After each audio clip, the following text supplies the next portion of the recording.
time. If I have time, I'll get back to you. How's everybody today? Good.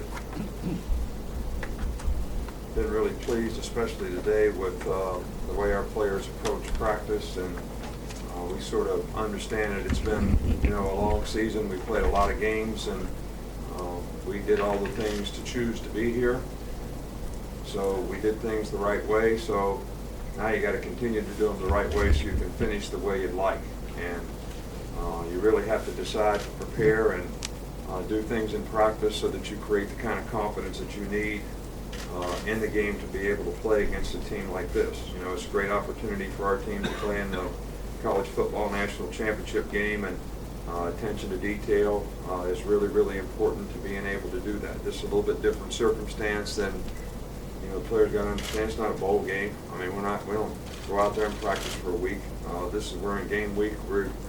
We've got to get ready to play the game here. We've got to travel. We get to practice out there once and kind of go from there. But, Clemson has an outstanding team, certainly going to be a tremendous challenge for us.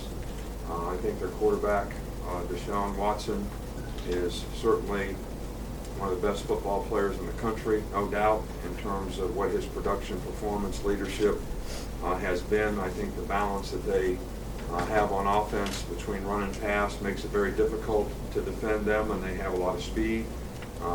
Make a lot of plays on the perimeter. We're going to have to tackle really well in the game on the perimeter. This is one of the top offensive teams in the country, and I think you would say the same about their defense. They're good up front. They do a good job of stopping the run. They've got a good secondary, play good pass defense, create a lot of negative plays and sacks because of the kind of people that they have. So Dabo has done an outstanding job there, I think, and the team plays with great competitive character, and certainly going to be a great challenge for our team. We'll start here on the right with Aaron. Speaking of Dabo, you guys have different personalities in the way you go about doing things. What do you think of his personality, the dancing in the locker room kind of stuff? I like Dabo. He's got a place at Boca Grande where we have a place, and we go to boat rides together and go out and eat. And he's got a great family, and his boys play basketball and all that stuff. So I think everybody's got to be who they are, and I think his relationship that he has with the players is the most important thing, and I think that's always been really, really good. And they certainly, play football in the way that you'd like for them to play if you were any coach or anybody observing the way they play. So obviously their coaches do a great job, and he's the leader of the organization, and I think that's all a reflection of him. I mean, I think the bottom line is they do a great job there, and he does a great job, and they've had tremendous success. To the left with Matt. Speaking of dance moves, what kind of feedback did you get on your dance moves from after the game the other night? I really didn't want to dance. I really do have some moves. I didn't want to let them all out. I really was criticized pretty harshly by Kristen, who had seen me dance before and knows I can do better, and she thought my effort was, not really good. And more importantly, what do you think of their secondary and each of those guys individually, the two corners with two safeties? They're really good players. They're good cover people. Both corners have quickness and change of direction and do a really good job. They've got good size safeties, and they come out of the top, and they're very aggressive and good tacklers. And we're going to have to do a great job in execution to be able to make plays in the back end, that's for sure. And they got a good pass rush. Back on the front right with Mark. I know Deshaun Watson gets a lot of credit, and rightfully so. What do you see from their running back, Wayne Gallman, and what does he do to balance their attack? He's gained over 1,400 yards this year, and I think he's a really good combination runner in terms of he's got some speed to break and bounce out. He can make you miss, and he's got enough size to run with a little bit of power. So he does a really good job of executing, what they want him to do, and really good players. They had great production all year. Go in the back with Andy. With those smaller safeties, have they improved a lot in supporting the run? I know that was kind of Kirby mentioned was kind of a concern when you decided to move those guys to safety, but how have they performed against the run this year? I think they've done pretty well, but I think They haven't had to do as much this year because the front's done a really good job of stopping the run. But in the opportunities that we've needed them to fill the run, I thought they've done a really good job. And I think it'll be important in a game like this, as spread out as you are, that they do a good job, not only in terms of supporting the run, but all the run pass options that they run, whether they're bubble pass, smoke passes, screen passes, quick passes to the outside, which is a lot of their run pass options. Everybody in the secondary is going to do a great job of tackling. Back in the front with Dwayne. Coach, in preparing for a 15th game, how much have you pulled from your NFL days, and have you reached out to anyone to help in that regard on playing the 15th game? Well, I think that, as you go through the season, you know that there's a combination of workload versus players being tired. I really didn't think we played tired in the last game. We gave the players a couple days off. We had a couple days of practice. We gave them another day off, and now we're going to go through a regular work week. And I'm hopeful that that'll be the right combination. But we do sort of back off as we go through the season on a pretty regular basis. And we've done that this year, and I think it's been beneficial. And I think it's helped us finish a little better, and hopefully this will be the right combination for this game. But this is going to be a totally different kind of game, too, because these guys average, 80-some plays a game. Michigan State didn't average that many. They weren't a fastball team. The game's going to be longer, and players are going to play more plays. So it's going to be a game where conditioning is going to be at a premium. Back middle with Cecil. Coach, did you have to mention the 24-hour rule? Did the players sort of impose that on themselves coming out? Well, I talked to them about it, but we actually gave them 2 days off, after the game. We traveled on Friday. We gave them Saturday off. We brought them in on Sunday and had a light workout and watched the film. So really, I guess they had 48 hours on this one. But, today started a regular work week, regular game preparation week. So I think that's when the focus needs to be what it needs to be in terms of effort, mental intensity, making adjustments, making sure you got a good grasp of what we're trying to do game plan wise, and have a good understanding of what they're trying to do on both sides of the ball. Back over here to Michael. Just wondering where you've seen Cyrus Jones improve with the punt returns. I know he's got 4 return for a touchdown and then 1 in the Cotton Bowl. Where has he improved in that realm?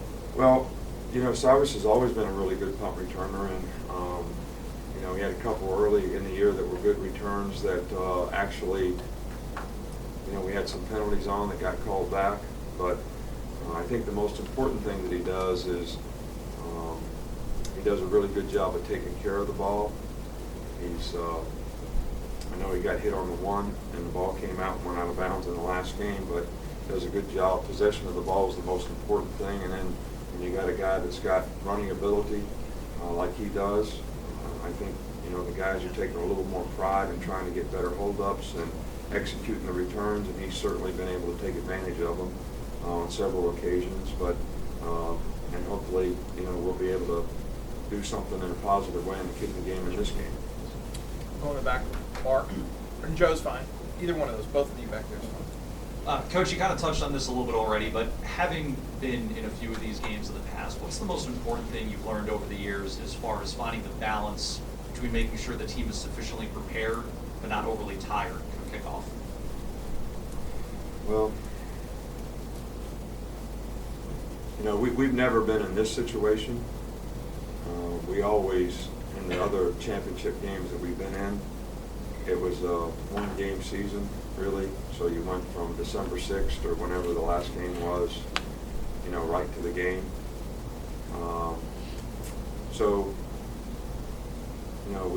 We did some research on what people did a year ago that was in this position, how they prepared their team, and use some of those ideas to see if we can get the right balance and the right formula. But you never know until they go out there. And, you know, I've seen teams playing bowl games that look slow and out of shape. I've seen teams that look, you know, really fast.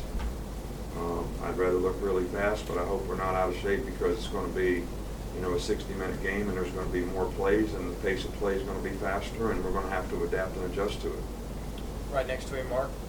Coach, you were mentioning the pace of play, the number of plays Clemson runs. Sorry about the buzz, I don't know what that is. On defense, where you might sort of, for different situations, sub different players in and out depending on the situation. What are you and the coaches and the players doing to ensure that you're able to get the right situational defense you want against the fact that Clemson's running so many plays, which presumably makes that more difficult? Well, we played against a lot of other teams like this. This is not like, this is something totally new. I mean, we probably played against 7, 8 basketball teams all year long. So we've always had a plan for how we're going to get people in and out of the game. What the plan is to play the players by series and by situation in the game. So that's something that we'll continue to do in this game. And I think it's been helpful to us on third down. I think it's been helpful to us in pass rush and other situations in the game. We're fortunate to have some depth in the game, the depth in players, especially up front, that enables us to do that. But this is not going to require some new plan. There's no revelation here. You know, this is, we play against this all the time. Sometimes good, sometimes not so good. So, you know, we're trying to get it right so we can play, you know, well in this game. George Schroeder. In regard to that, I wonder, how much would you say you guys have evolved to be a fastball team, first of all? And so, and to the extent that that is the case, you guys run tempo, you spread people out over the last couple of years. Is this really a stylistic clash like some of us want to make it out to be? Kind of old school, new school? Not based on what we've done the last couple of years. But, you know, look, you can spread out and run the ball on people, which they do, which we try to do. So I think what they do is very good, very difficult to defend.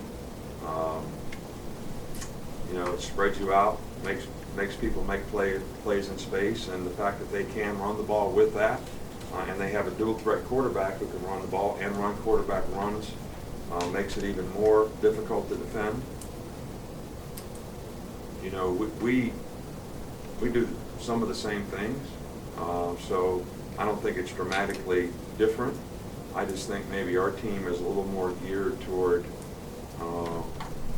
featuring a great running back and doing things a little bit different that helps the quarterback play to his strengths. Right in the middle with Alex. Nick, you said several times before that how much you like this team. Why is that, and do you think it has anything to do with the fact that this team seems to embody everything you promote with the process, team first attitude, focus, that kind of thing? Well, I think I like, first of all, when you talk about a team that buys into doing things the way that you'd like to do it, you know, you define principles and values of the organization that you think are important to be helping the organization to be successful, and that's the easy part. You know, getting everybody to follow the process and having the discipline to execute that on a day-to-day basis, a game-to-game basis, all season long, and getting everybody to buy into those things. You know, that's the difficult part, and that's what this team has done a really good job of. And I think some of the older players have provided a good example and good leadership that has certainly affected that in a positive way. And that's why, you know, I really like this team. They're fun to coach. You're not harping on people to try to get them to do the intangible things that should be a given, and you're just teaching them what you like for them to do in that particular game, because they sort of buy into doing those things and understand that it's important and it takes what it takes. And that's been the good thing, and that's why this team has improved. And I think when I say it's a long season, they chose to be here by doing the right things, that's exactly what I mean. Go here in the middle with Chip. Yeah, Coach, as far as defensive preparation, would you say that Kirby Smart has been involved in even one iota less because of his commitment to Georgia, and/or has Jeremy Pruitt, here to pick up any of that slack? No, there is no slack, I mean, everybody, I think, is totally committed to what they need to do here. I don't have any questions about that. I don't have any questions about it in preparation for the last game. I certainly don't have any based on this game. And I think that, sometimes when you coach, if it's not for the players doing all the things that they do to help you be successful, you wouldn't have success. You wouldn't get opportunities. So I think we're all doing this in honor of the team and the players. And that's something that I think everybody should have a tremendous amount of respect for in terms of what everybody on the staff is doing to try to help this team do the best they can in this particular game. In the back in the blue. Coach, could you talk a little bit about Dabo's relationship with the University of Alabama, having walked on here, winning a national championship, and now coaching against his former team on college football's biggest stage? I think that should be a question for Dabo. I mean, I've known Dabo the last, probably more so since I've come to Alabama in the last 9 years or so, and gotten to know him personally in the last couple of years a little bit better, and always have had a tremendous amount of respect for him. I know that, most of the people who played here have a tremendous amount of pride and respect for, this institution and this place. And I'm sure he does. But, he's the coach of another team now, and I'm sure he feels the same way about his players and his program and what the pride that they have and the kind of performance that they want to have in this game as we do here in ours. And it really doesn't matter about the rest of it. So I think that's a better question for you to ask him. Right here with Ken, a couple more. I was just wondering about the logistical part of, what kind of a look ahead were you guys able to get at a potential Clemson opponent or an Oklahoma opponent? And what kind of head start were you able to get because of that? Do you feel ready? We don't look ahead, man. I mean, we were trying to beat Michigan State, all right? And we knew we had days to get ready. We got less days to get ready for a game when we play LSU next week, or we play Ole Miss next week, or we play Florida next week, or, we play Auburn and then we go in the SEC championship game. So, we have people here who break down film, and they broke down film on both teams. So whichever team we played, but from our standpoint, we're trying to win that game.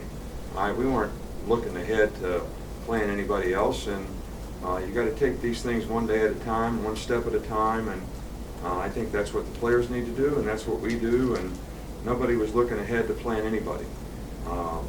To be honest with you, I didn't even know who won the other game until our game was over, so, and didn't really care. Last question right here. Nick, how surprised have you been, if at all, with Calvin Ridley's production as a first-year player, especially going into the year knowing you had to replace a guy like Amari? Well, he didn't go into the year replacing a guy like Amari, and that's not our expectation for him. And he was playing, rotating with Robert Foster and Ardarius Stewart and Mulaney. Those four guys were sort of playing a lot, and Robert Foster got hurt, and that gave Calvin a lot more, opportunity to play. But I can't really say that I am surprised, because when we recruited him, we thought he was an outstanding talent. We knew that we needed some talented players would have an opportunity to play at that position. We weren't counting on losing one of those players, Robert Foster, early in the season for the entire season. But he has shown tremendous maturity to be able to play with the consistency that he has all year long. And that's always the question you have when you're playing young players, especially freshmen. But he has shown tremendous maturity and done a great job and had a lot of production and made a lot of big plays and continues to do it. And he sort of gets it, he knows what it takes, and he goes out there every week and gets prepared, and he's a bright guy, and we're really excited about the way he's performed for us all year long. Thanks, Coach. All right, thank you. Thank you.